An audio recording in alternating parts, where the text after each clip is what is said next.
You're listening to a 4x4 Radio Network podcast.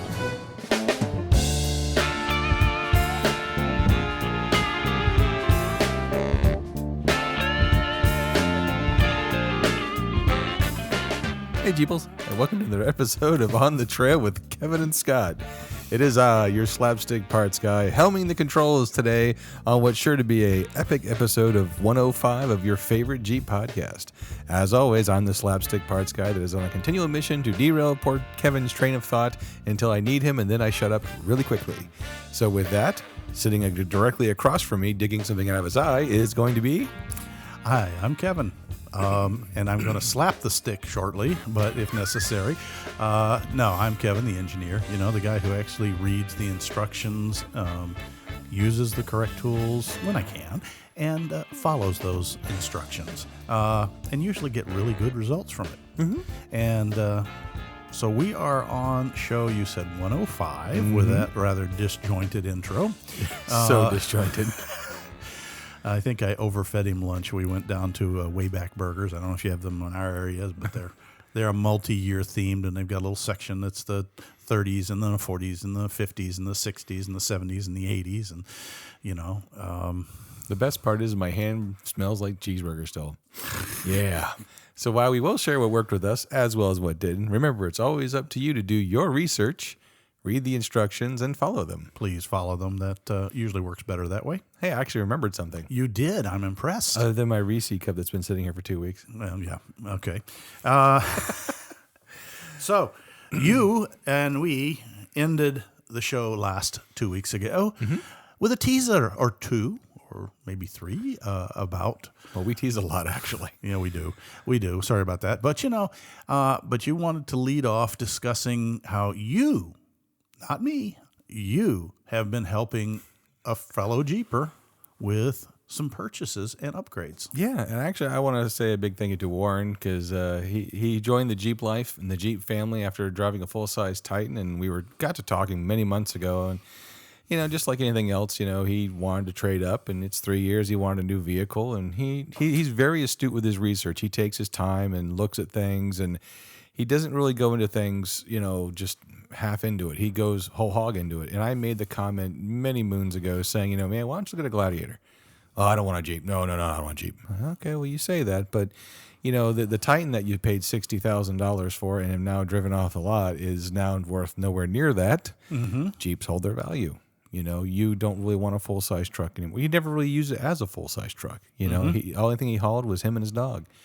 And, he lifted it, two-wheel drive, and it was a really nice truck. I'm not going to take any way away from that, but he was looking at another Pro 4X Titan. Glass roof, LED headlamps. He was going to lift it, and all this kind of stuff. And I made the comment, I said, man, why pay $60,000 for a glass roof when you can get a Gladiator? And take the roof off. And just take the roof off and fold it back. Well, I don't want all that kind of work. So I brought my Gladiator to work one day, and I said, look, click, click, flume. And then 3 seconds, the top was off. Or at least back. And he's like, is that easy? I'm like, yeah, it's that easy. And we put it back real quickly. And he walked around setting and goes, this isn't too bad. And I said, no, this is actually a really nice vehicle when you get to know it. Mm-hmm. And he started doing more research. And, of course, he started asking me about lift kits and stuff like that. And that's where... Nobody has a bigger market share on lift kits than the Jeeps. He is a customizer. And I told him, I said, man, anything you want, you can find for this Jeep, And so basically, he didn't make a long story short, too late.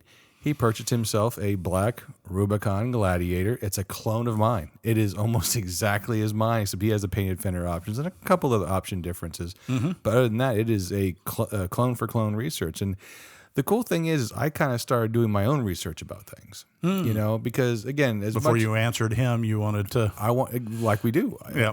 I reached out, and then everyone, I constantly see the thread, and I don't even click on them anymore because it's almost like clickbait. What can you do to put 35s on a stock Rubicon? Well, it turns out nothing. You can bolt 35s without wheel spacers onto the Rubicon and no issues, no rubbing. Some have had issues if you had the Sport with the front little deflector on the bumper thing, But again, they're bolting right in. It's best to get the 11.5 wide tire, which Nitto has. Right. Just came out with a mud terrain. A little bit narrower, so 1 inch narrower than your traditional 12.5, so it doesn't rub in some places. Yeah, and again, I started doing some research. I started looking at lifts. Of course, we're looking at we'll call them the big three, for lift companies. And so I called Will over at Metal Cloak, and I said, hey, buddy is looking at this, and I saw on your instructions, big old bold letters, if you're going to retain the factory shocks or any shocks, you cannot run factory wheels. You have to put spacers on. And he didn't want to run spacers. And again, we're trying to, when we get to that point, not use spacers either. But I was like, why is that? If they can run factory 35s on the factory wheels and no spacers, why all of a sudden do we have to? It doesn't matter if you use their shock brackets or anything. So I called him and he said, well, the shock brackets that you use push the shock away from the frame, kind of give it a push out. Well, it's going to contact the tire. You'll grind your tire down to nothing if you do not use a spacer. Made sense. So we found another brand. So I found they keep talking about it on the Gladiator forums, Clayton, Clayton lift kits. Let me give them a call too. So I called Adam over there, talking to them for a little bit. And it was actually very interesting having a conversation because I said, hey, didn't say who we were, but I did let slip one thing saying, we usually tell our listeners to call manufacturers, hey, and get information. And again, I don't prophetize who we are. Yeah. And he goes, well, that's really smart. I wish more people would do that because we want you to be happy as an end customer. Yeah. So let's face it, a bad review because you didn't read their instructions, it doesn't help anybody. No, it doesn't. And again, same thing with Metal Cloak. When I talked to them, they said the same thing. Yes, please call us. So it's across the board of any manufacturer. And you made a comment yourself, is that they're there for that reason. Like you just said. That's why they have a 1-800 number. That's why they have a 1-800 number, and they want you to. But one of the cool things, again, you don't think about, because, again, coming from the JK world, went into the Gladiator world. Again, I thought I had done some of my research. Whoops. I was worried about front drive shafts. Yep. And I started talking to Adam, and he's like, well, the same question. Do you use brackets on your shocks? He goes, no, we don't necessarily need to use brackets on our shocks. And, some manufacturers require them. But our attitude is, your limitations will be your shock, blah, blah, blah. You guys can read that. But he brought up another interesting point that I hadn't thought of, because I said, hey, you might need a drive shaft. And he goes, well, why would I need a drive shaft? Well, me thinking like JK, well, it spins all the time. It's at the end of that. When you change the handle, the Rapaza joint doesn't handle it real well. It's at its serviceable limits. Yeah. And I looked at that, and Adam made a great point. He's like, that drive shaft doesn't spin like it does in our JK, because remember, you have the center axle disconnect. Yep. Didn't even think about that. And I'm like, oh, my goodness. He goes, yeah, some of our people have not replaced the drive shaft. Of course, you're not going to get full suspension articulation because that will be a limiting factor. But if you don't wheel it a lot, you probably can get by with the Rapaza shaft. Exactly. And so I was like, So moving forward from that, I learned some things. And two, it was like, okay, wow, that actually worked. So again, as we tell what works and what didn't, I learned some things. Yeah. Some things I didn't even think about, to be honest with you. Well, who better to give you an answer about a product than the guy who's making it? Exactly. and that's the best part. And the cool thing was, it wasn't painful. I didn't have to. It didn't cost me anything. No, he didn't probably ask you for an email address or a phone number, so he can start bombarding you with. He probably offered. Well, and that's the thing we talked about. That the point I wanted to make earlier is I hadn't spent a penny yet. Yep. And they were willing to offer up information. Hey, both of them said the same thing. Last show, I was talking about that very same thing when I was dealing with Dynatrack for your axle with Keith's question. Answering Zach's question. Sorry, Zach. Well, no. So that was the whole thing. Is that they're. I'm not going to say that everyone's that way, but I'm going to say the vast majority of manufacturers would rather you call and talk to them and get honest answers. Even if you decide not to buy their product, you at least have made an informed decision. So, no, well, I practice what I preach. I probably burn up more hours on the phone to different manufacturers going, oh God, it's him again. Well, and that's the thing too, is that, and they both ended this conversation the same way.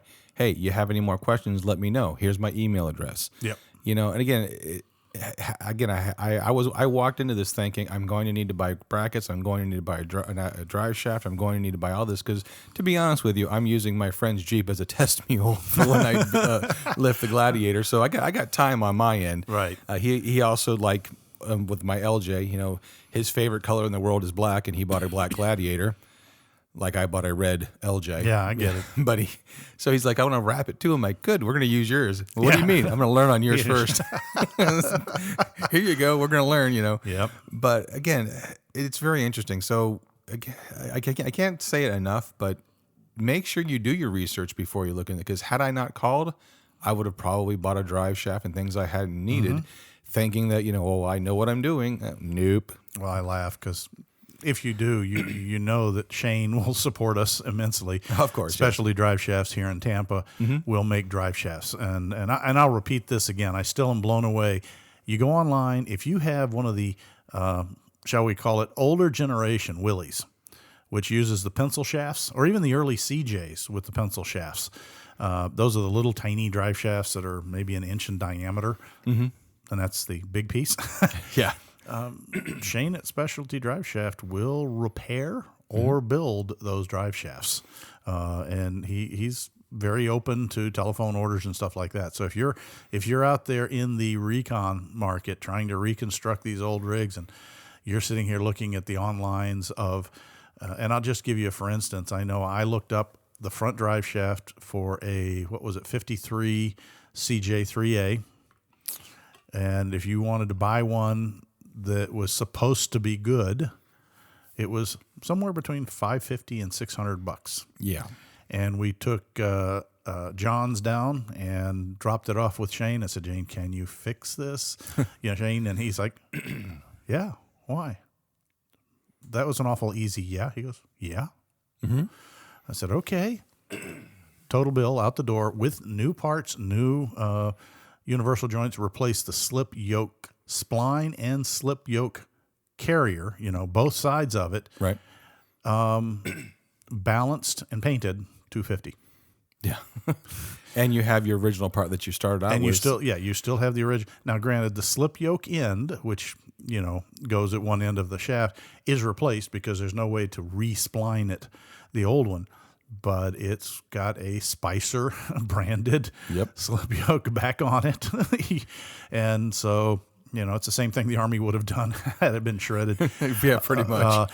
And so I was very surprised. So there are specialty people out there if you get stuck too. So that's just one of those things. Calling and asking the question. The worst they're going to do is go, nope. Well, speaking of calling and asking questions, again, that's one thing that I actually felt good about is when Warren asked me these questions again to help him, because coming from the Titan and the mini trucking world like I used to, he took that knowledge of saying, hey, where do I go? Where do I start? And I told him, I said, well, this is the tire brand you like, call him. And, he's a shy person, and he heard me calling he called up and got the specs on his tires. Yep. I said, make sure to ask for, how much they weigh, guiding him to do his own research. And I get a text message before we start recording. Guess who ordered his tires already? Woohoo! So we're going to see if 35s really do fit with that lift. And without rubbing. And a lot of it, again, as we were discussing coming back from lunch, a lot of it depends on what you consider wheeling. Yeah. And that's a very personal choice.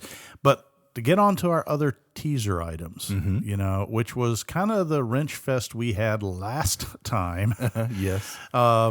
And this time, I'm going to be honest with you, it was a little bit limited between two Jeeps, Scott's and mine. Yeah.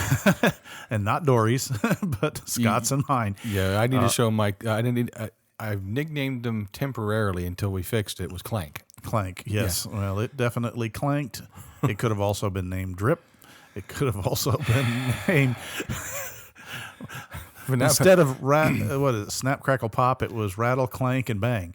No, drip, crackle, drip, crackle, and no, forget it. You had the right idea. That's it. It was probably what drip, squeak, and bang, or Yeah. drip, slike, and clank. Clank. Yeah, that's God, right. I can't even say it now. You got me going. It's what I do. That's very true. So let's start with the easy one, which was supposed to be mine. Mm-hmm. And folks, what I have is, of course, slightly altered, runs the 4-liter, slightly altered, with the one non-slightly altered component and slightly altered, and that is a 42 RLE automatic transmission. It's a 4-speed based off of the old Torque Flight 727, modified, obviously. And I changed my fluid. It tells me, and we'll get to the why, it tells me when it's time to change fluid. Yeah. And people are like, how does it do that? It doesn't have a light. It doesn't have a sensor. No. And it also has one other thing. It doesn't want to go in reverse when it's cold, when the fluid needs changing. Yeah. And Scott came over, and we pulled the pan. I have the optional skid pan that goes in front of the automatic, in addition to the belly pan. And we dropped the pan, and the oil's dark red, but it's red. Okay, it's not burnt, which I was very thankful for. Everything looked normal. The pan was relatively clean. There were some clutch material, the black, but there was no man glitter whatsoever in there. Which is the important part. And when I say some, I mean you could still see the magnet. That's how little there was. Yeah. And there was a general quizzical look in Scott's eye. And As there always is. and I said, and it boiled down to, well, why are you changing that? And I realized that a lot of people don't realize, I doubled that up, didn't I? That's all right. Getting my moids wixed. A lot of people don't realize that the limiting factor in most Chrysler automatic transmissions isn't the fluid. It's the filter. Right. Let me add real quickly. Yeah. I wasn't asking why you were changing it. I knew why you were changing it, but not knew why. Sky. I knew why you're supposed to change it, but why at 30,000 rather than 60? Okay. That's what I meant to say. Sorry. And this is why. If you have a Chrysler, I'm going to say anytime after the early 90s, okay? Mm-hmm. And even some before that, some of the 80s, but pretty much I know in 90, they started going, the 727 started coming out with this later version of a filter. Right. And I'm just deliberately kind of working around to get a point across. And that filter really was an improvement for the life of the transmission. And I still say that. However, there's a trade-off to everything. And what that improvement is the filter material. If you guys who do have an automatic in your Jeep, what do you call it, a juice box, whatever you want to call it. Slush box, that's up to you. Next time you change that filter, before you throw it away, before you stick the new one on, put it on a shop towel because it's going to bleed. But look at the media through the little hole and look at your new one, and you'll realize it's not a filter screen. The predominant filter, automatic transmission intakes are fine mesh screens. And they're good, but they're not great because obviously anything smaller than that screen, whoop, right through it. Get right through it. All right. And then if it goes through that, it's got to go into the pump. If it goes into the pump, it goes into the torque converter. It goes into the bands, into the clutches, into the gears. And it's like we talked about last time, when you get your fingers, sometimes that fine media becomes an ultra fine valve grind compound. Yeah, an abrasive. Well, Chrysler switched over to let's call it a fabric. It's really not a fabric. It's but it's a felted media. Right. And it has a really outstanding filtering ability. But that also means that it really clogs up and restricts flow if you're not careful. Right. Hence, when the Jeep is cold and I start it up and I put it in reverse and it sits there and goes,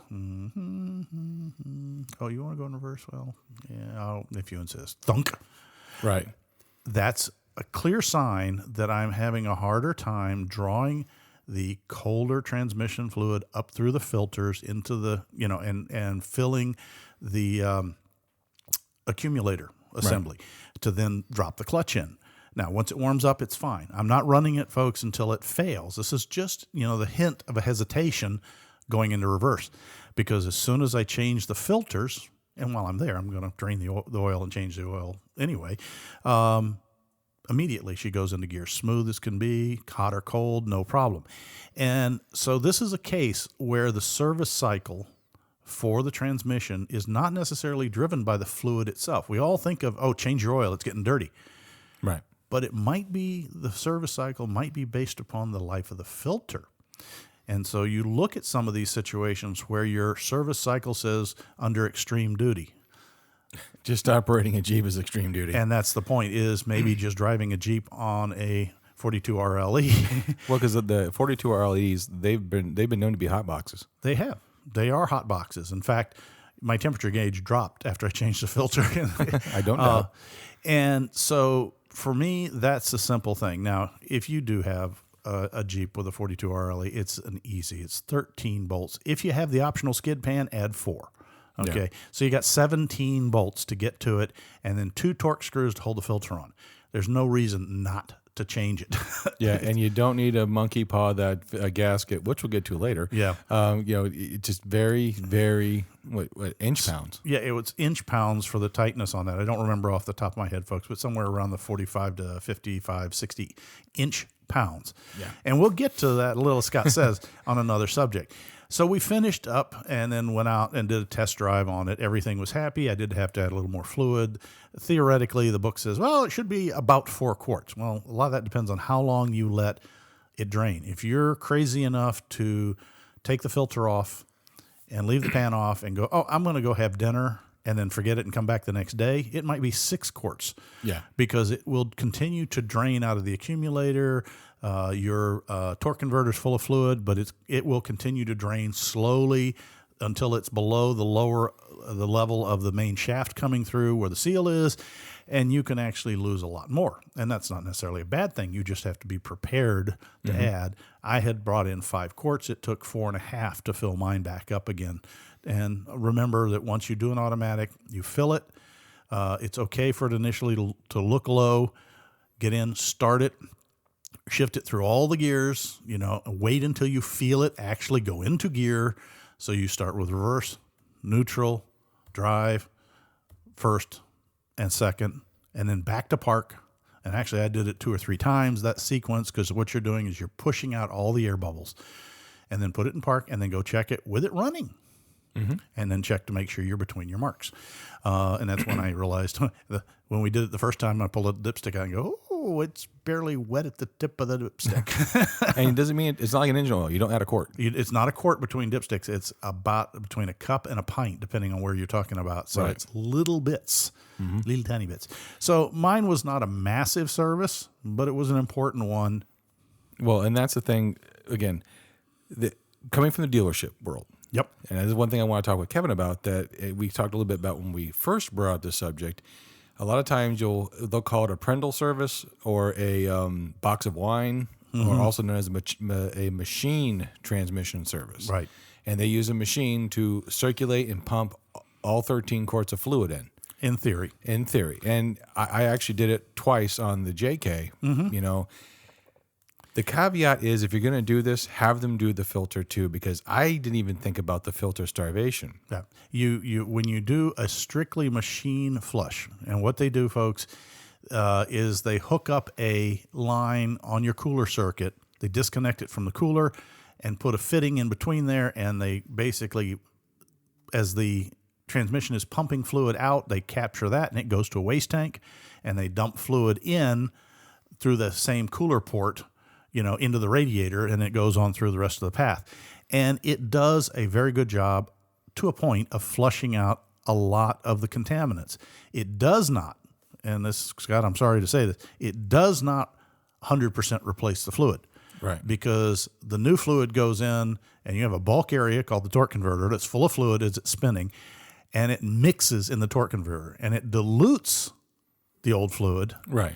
And then the funny thing is you almost immediately start pumping out the diluted mix of new and old fluid. And all you can do is run it until the dilution level gets down to where they're happy with it. Yeah. The only way to truly change 100% of transmission fluid is blow it apart. And even then, unless the torque converter had a drain plug on it, you're never going to get that dry. Yeah. But we're now splitting hairs at that point. But those flushes are good. They're great if you somehow have water contamination and this happens more than you know. What do you mean? Didn't you read that that's an ATF plus 4 and you put in ATF or Mercon or Universal and your transmission's not shifting right now? Yeah. Those kind of flushes are really good for that. You can run it through and run it through and run it through.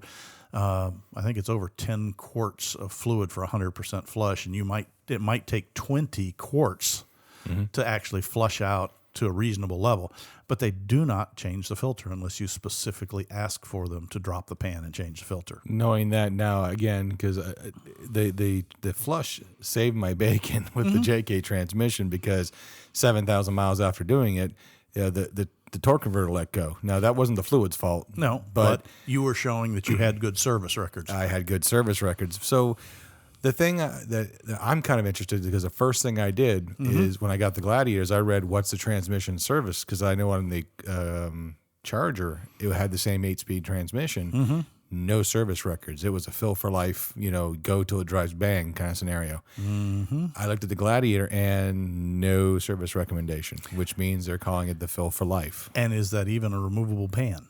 It is a removable pan with no drain plug. And is there a part number for, no drain plug's pretty There typical. is a filter. Okay. I did look, there is a filter, but the interesting thing is that there's no dipstick. It's one of those, you have to fill it at a certain, and it has to be at the window of exactly 197 degrees. I'm using the Lexus terminology for this one right now, but a lot of our Lexus vehicles has to be exactly at 197 degrees for the expansion of fluid. You got a small window. Yep. You've literally opened the side of the case with like a manual transmission. Yeah. You have the fill plug and the drain plug. And the minute, if you're at 197 degrees, if it weeps out, close it, you're good. If it's not, add till it weeps out of the hole. But then you run the risk of the transmission getting over full because you went to 200 degrees. Yeah. No, I get it. I get it. And that's going to be a challenge. But, the idea of the fill for life is that seals have gotten so good that they're not worried about contaminants going in there. Yeah. And the filter is only there to catch particulates from the band wearing. And hopefully they've sized it, quote unquote, that the filter has enough capacity for dirt or band material for let's just say the warranty. Yeah. Not the life of the transmission, but the warranty period. Oh, yeah. But I don't see any reason that changing wouldn't be a bad thing. Here's what I would suggest. If I was doing that, Scott, for you, Right. Start out with a clean catch pan, dry, clean catch pan, and then drop the transmission pan, but put everything into that pan, and then measure it, and put back in what you took out. Yeah. Volumetrically. Again, that's a great idea too. But again, sometimes it's best just to say, hey, how much is a transmission service when you replace the filter? Again, a lot of times I think it's kind of crazy when everyone says it's $140 to drain your differential at a dealership. I will be the first one to go, yep. Yeah, I agree with that. Yep. It is ridiculous because it's a drain plug and a fill plug, and that's me working in the business. But the transmission stuff? Yeah, but even the differentials, if you are not familiar with what you're looking at, Okay. Fair enough. then maybe it's worth it. Okay. A lot of people don't have the tools. A lot of people don't know. See, you're already used to the fact, we fill that plug until it weeps out the high plug and the bottom plug's for draining. And, remove the top plug first. Remove the top plug first. You don't have to, but it drains a lot quicker. Otherwise it goes bloop, bloop, all over the place. If you can't get the fill plug open, you don't want to take the bottom one out and drain it. Exactly. Although then you can go buy the little pump that they use in the marine world, because you know that most outdrives have to be filled from the bottom up. Okay. I know. So there's a way around most of these issues. But yeah, that's why you do take the top plug first and then the bottom, just to make sure it comes out. Sorry, I had a little sidetrack there. But anyhow, that's kind of my little short take on transmission, and the fact that people ask me, well, why do you change it every 30? It says 60 in the book. I said, yeah, but it says under, adverse conditions, it's 30.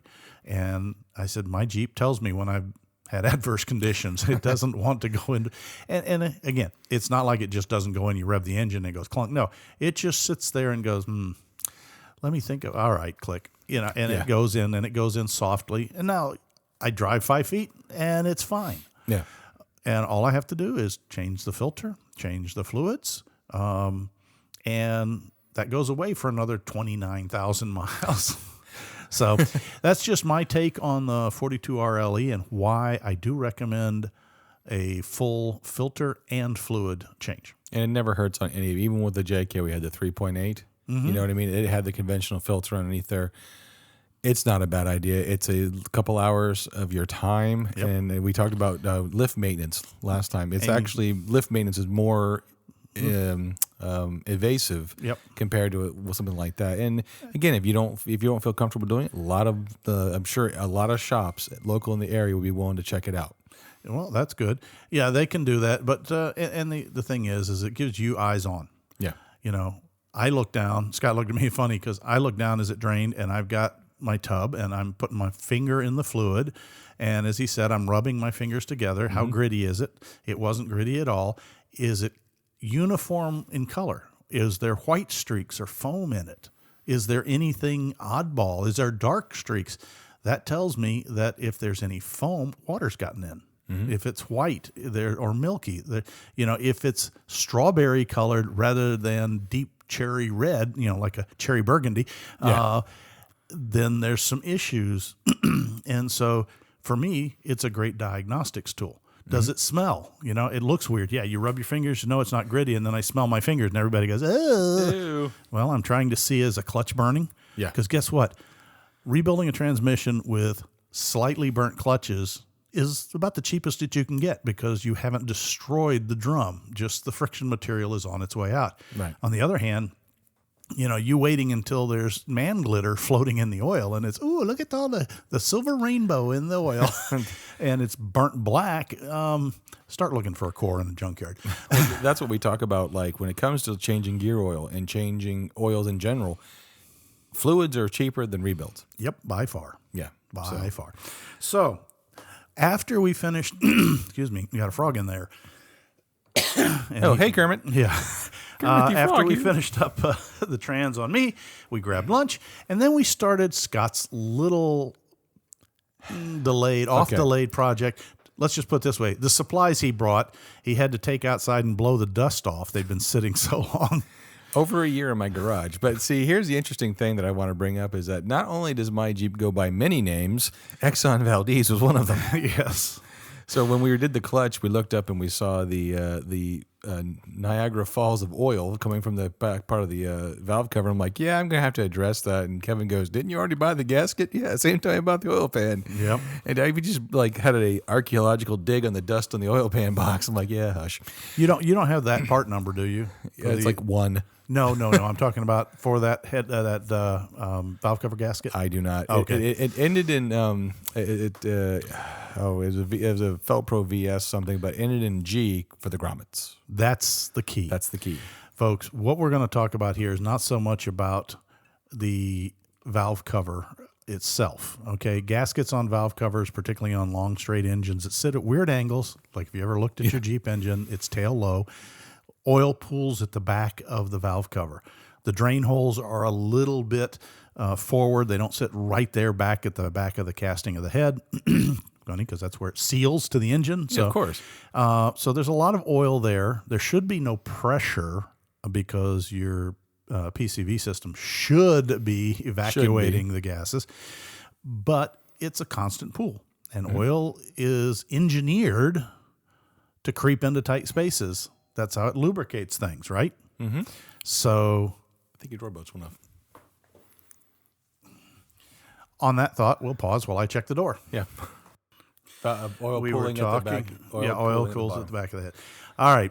So sorry, folks. Somebody at the door had to get that. I'm the only one home. That Scott's here. All right. Now, one of the things we want to talk about real quick, though, is about the gasket. Mm-hmm. Okay. And the handling of the Jeep 4-liter valve cover gasket installation and why so many of them leak. Well, we started off with the first comment was oil is engineered to creep into tight spaces. That's what it's supposed to do, get between bearings. So it doesn't surprise me that it finds its way past these gaskets if things aren't spot on perfect. Right. And needless to say, we took yours off, and it wasn't really spot on perfect. Now, it did have a good gasket. It had The same brand we took off. It had a Felpro on there. But there are some things that you have to understand. And this is going to be hard to describe verbally, so bear with me, folks. Mm-hmm.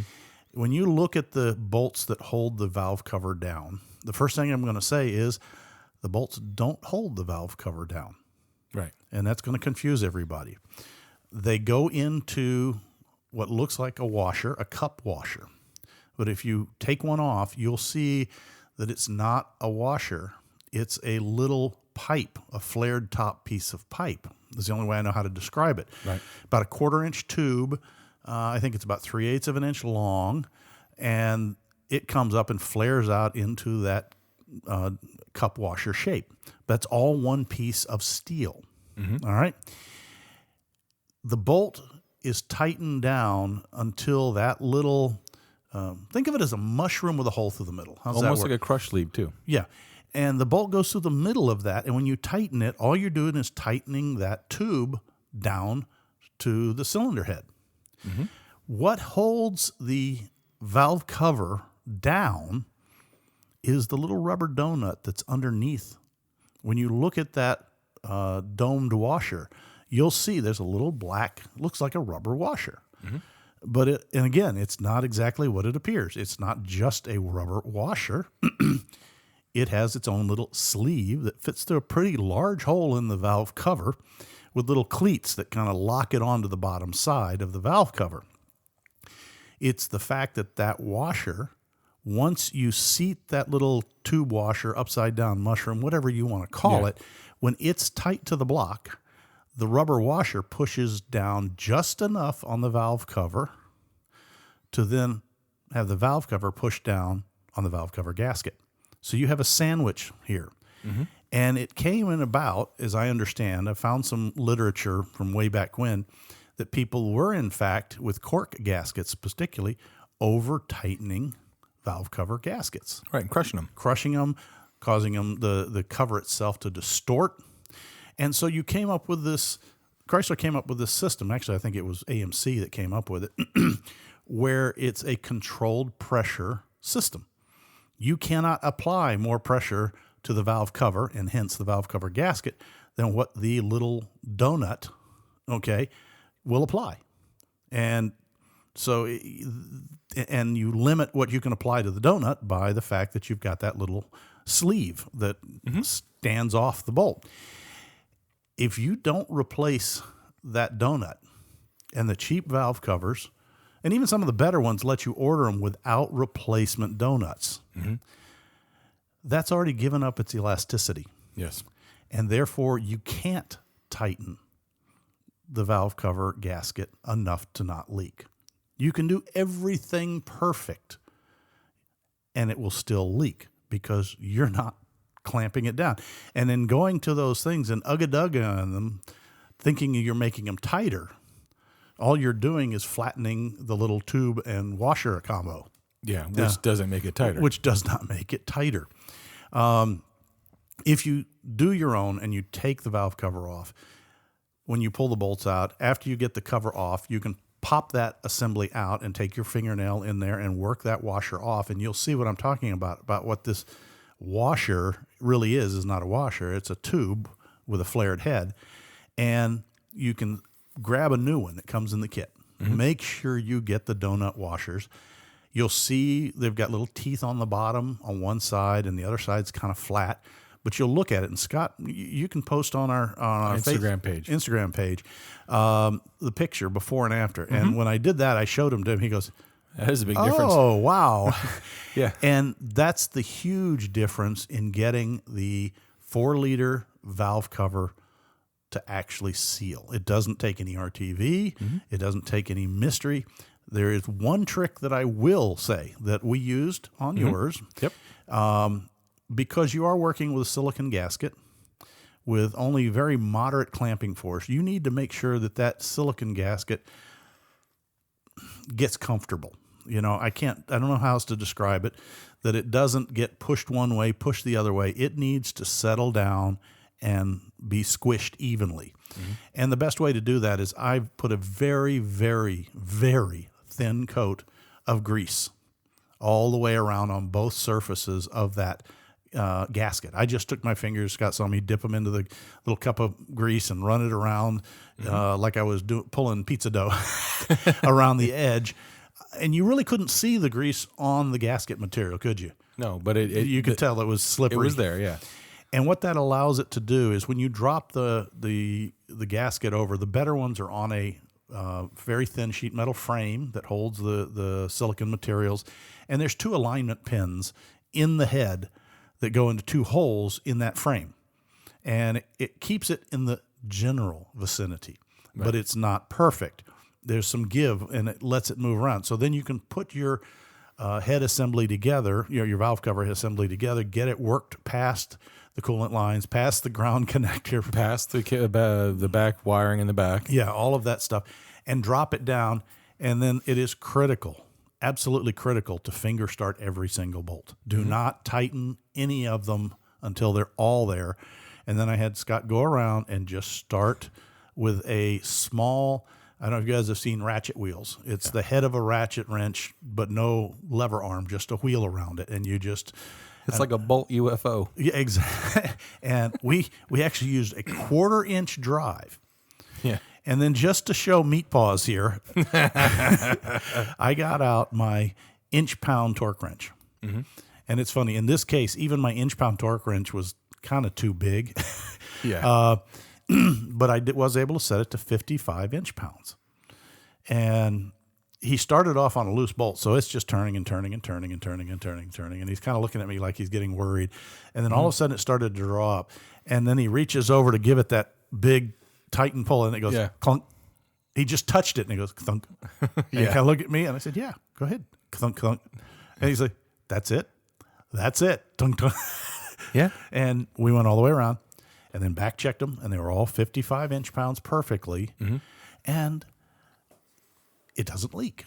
Yeah. And we have proof of that because last week he comes in, screaming in, ugly face, ready to pop a gasket, bad mood. What's the matter? It's still leaking. Yeah. What's leaking? And he assumed it was the valve cover. And I said, okay, time out. We did replace your rear main seal and the oil pan 3 months ago or something like that. Not every time you do that works right the first time. I'm sorry to say that. And I warned you of that then. No, that's fine. And I think that's where it's leaking. But I got my favorite trick, which is I don't like burning my hands, but I take a rag, wrap it on a short stick, and then reach around and wipe the back of the head with the rag, pull it out, and it's like, no, it's just dry dirt. Yeah. So it's not your valve cover. And he went, well, that's good. I would have been really pissed off if I lost all that work. Yeah. Like, no, we're good. But that's the trick on the 4-liter valve cover. I do want to talk about one thing because we talked a little bit about the biopsy. When you said about crushing and everything, we actually looked at the old valve cover gasket, very similar how we looked at your oil pan or your transmission pan.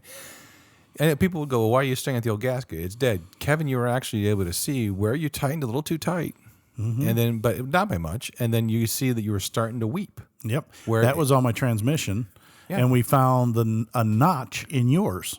Where it might have cut or something. Yeah, a fingernail, But yeah, I tend to do post-mortem on most parts, even if they're not really leaking or failing or whatever, because it's your one opportunity to look, okay? And I was showing him that, this is what a used transmission gasket looks like. And we were going around. I said, look, here's a crush spot that it's got a little over ugga-dugged. And I'm guilty of that. And here's one that was a little loose, and you can see the weep pattern. Was it leaking? Well, technically, yes, but I never had to add transmission fluid. So I wouldn't call it a full bore leak, but it left a moist spot on the back of the transmission. And again, the transmission in a Jeep sits at a pretty good angle. So where's the fluid all run? All the way to the back. Back in. And so if there was a place I was going to have a gasket weep, it's going to be at the back end. And we could see that. And I was showing him how to read the gasket and read. And on the other hand, the good news, hey, it was a synthetic rubber gasket. It was a good brand. It was a Wix, which I'm very happy with. It came off clean. It didn't leave any residue. It didn't stick. It didn't have to be scraped off. Yeah. So, to that end, these are just some of the subtleties if you're going to do your own work, and even if you're not, to look out for. If you're going to have a valve cover gasket done at a shop, make sure they replace the donuts on the bolts, because it's not a proper job if you don't. And this is one that will show up almost immediately with oil weepage. Yeah. Done correctly, you're good until the whole system gets hard again, and usually it's around 100,000 miles, but otherwise, you're in good shape. Can you tighten them? Can you do things to the washers? You can. You can do anything. You can run your Jeep without oil. Is it a good idea? No. And I wouldn't mess with that. Their system works very, very well. I would leave it as is. Kind of like the one-time head use bolts on some of the newer cars. I'll just use a handful of washers. Okay. Once you've strained the metal, it does not. I've been doing this for 20 years. Okay. Yeah, that's fine. And let's see. What else did we want to talk about from the service? Because that wasn't all we did. Oh, yeah, we did also play with Clank. Scott did what did you say? A pair of. I'm going to take the helm on this really quickly. Okay, you take a helm. Okay. Even though I'm the guy with the greasy paws after beating that dog bone in. Here's my whole thing. It is no secret there is a certain brand of lift that is my arch nemesis that shall remain nameless. I have been chasing bad bushings.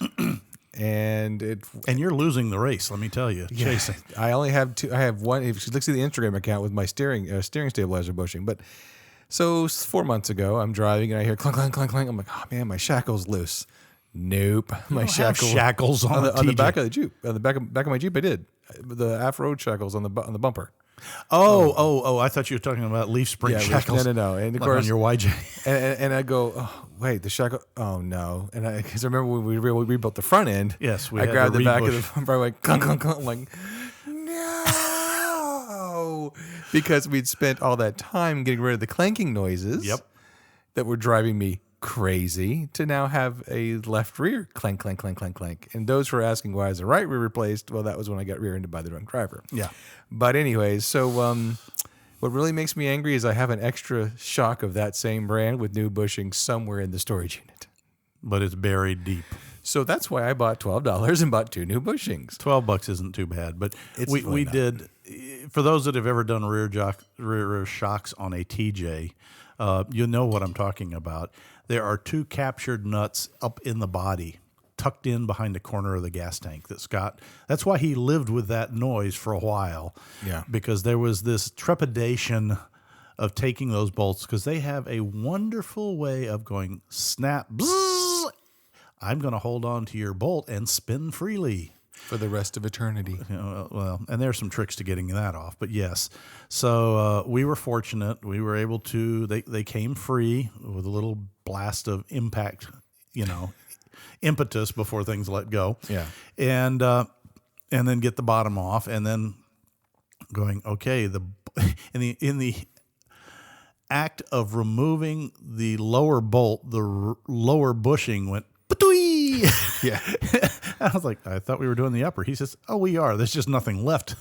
There was a few shreds of orange goo left up there. It looked like a tip of a blunderbuss. Yeah, and so we took the aforementioned shock absorber over to the bench and wire brushed the dog bone. If you have a TJ, you know what the dog bone is, folks. It's the little tubular steel flattened at both ends with bolt holes in it at the top of the shock mounts too. It's the bane of the TJs.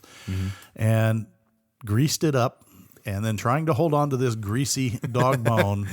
The bushing went in the shock with a easy smack of a hammer. Yeah. But then getting the dog bone through, which is, even if you put new shock in, you got to get the dog bone through.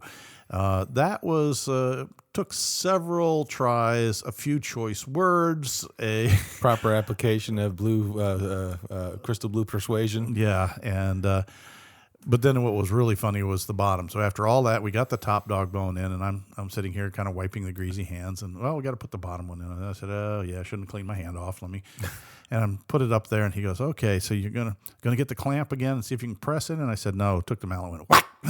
Exactly. Boink! And then we put the sleeve back in. And at that point, it just became a reinstallation. Yeah. But he was one happy camper rolling out, and he backed out of the garage here at the studio area. And normally there's a God awful a gutter bang. as you go across the little gutter area that you had a bang. And it kind of, he's like, oh my gosh, it's quiet. And then what'd you say, your neighbor when you came home? Well, because there was construction off my road, and you can hear me literally coming off the main road, clank, clank, clank, clank, clank, clank, clank, clank, clank, clank. He was sitting out there, smoking a cigarette, and I pull up, and he's like, oh, I didn't think you were home. I'm used to hearing the clanging. I'm like, yeah, no, I'm good. The next one spits out.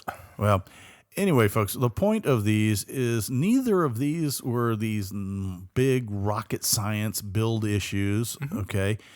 All three of them were simple maintenance items, but easy to do, maybe a little vexing, okay, trying to get the dog bone through, trying to, figure out where the oil leak is.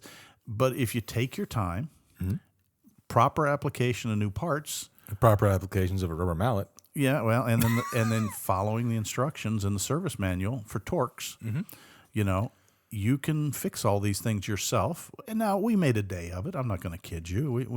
We probably put in 8 hours or so, but that included an hour going out to our local buffet that still is open, even though in this day and age, to go to the buffet you have to wash your hands, put on service gloves, and wear your mask. I don't care. I know, it's good. Shout out to Fred's because I had my fried green tomatoes that I never had in my entire life till I started hanging out with you. And I had my tomato gravy, rice, and catfish. I don't care. I'll wash my hands 3 times for that. I put 2 fingers up 3 times for that. Look, I can count good. Oh, speaking real quickly, guys, I have to say it because things are different now, and I had to go to the eye doctor. They don't like when you play jokes on them now. Oh, no. Because they go, can you read the bottom line? I said, yes, 1, 2, square, purple, a triangle. The eye doctor just stopped and looked at me like, what? And I'm going, I'm just kidding. She goes, not funny. I'm like, okay. Excuse me for having humor. Yeah, well, but, owning a Jeep means maintenance. Yes. I think, as Scott alluded to earlier, just owning a Jeep and driving it constitutes severe duty. Yeah, exactly.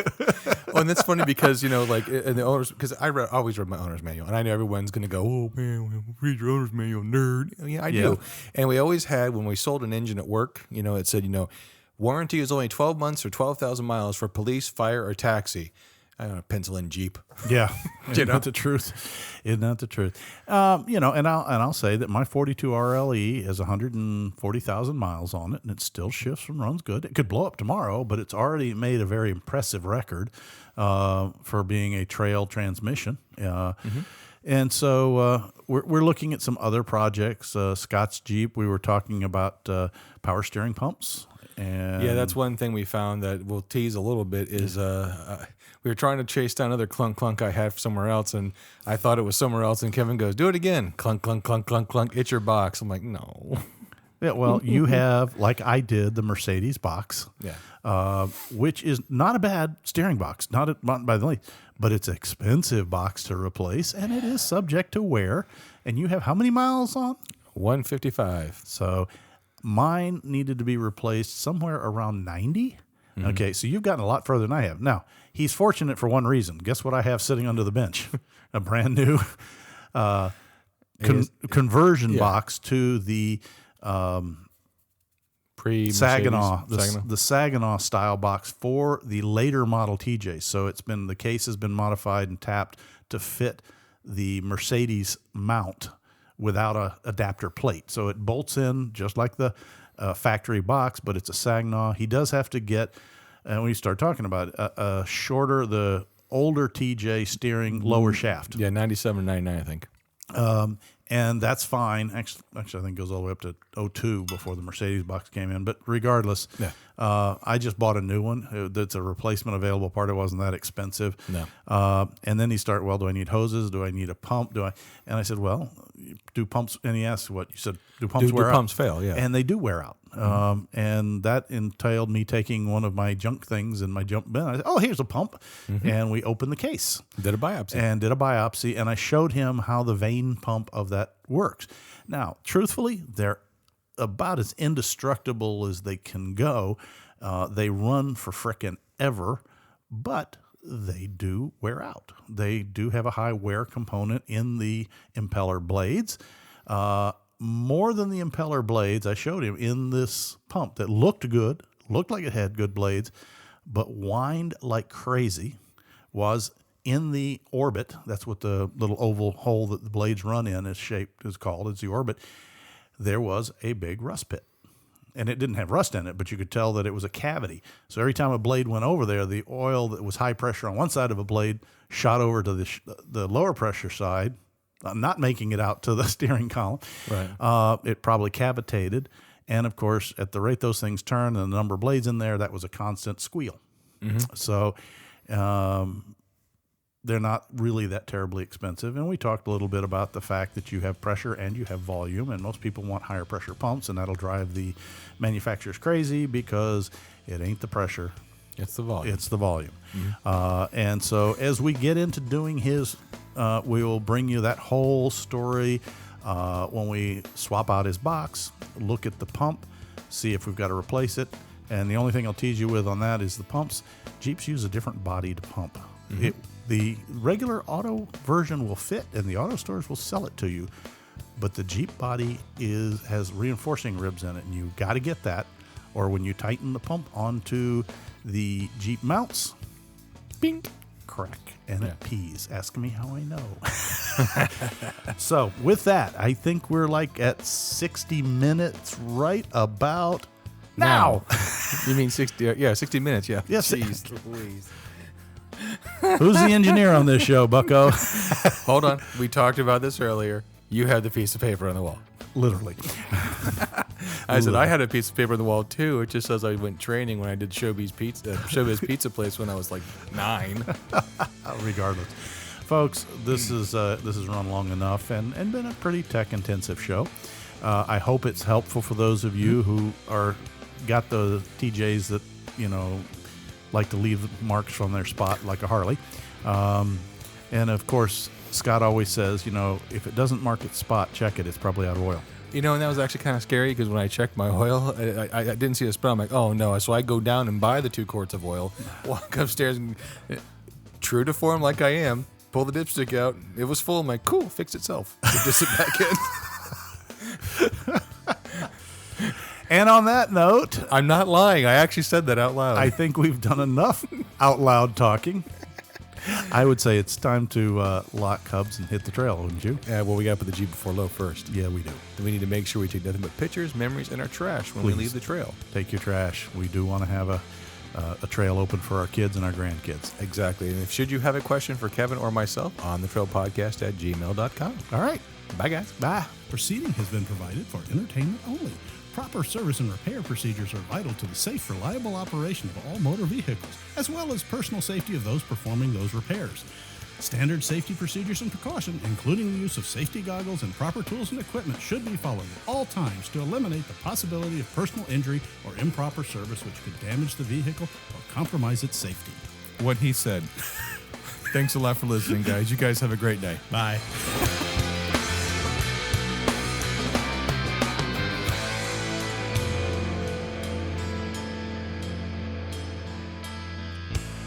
This has been a Bent Axle Media production.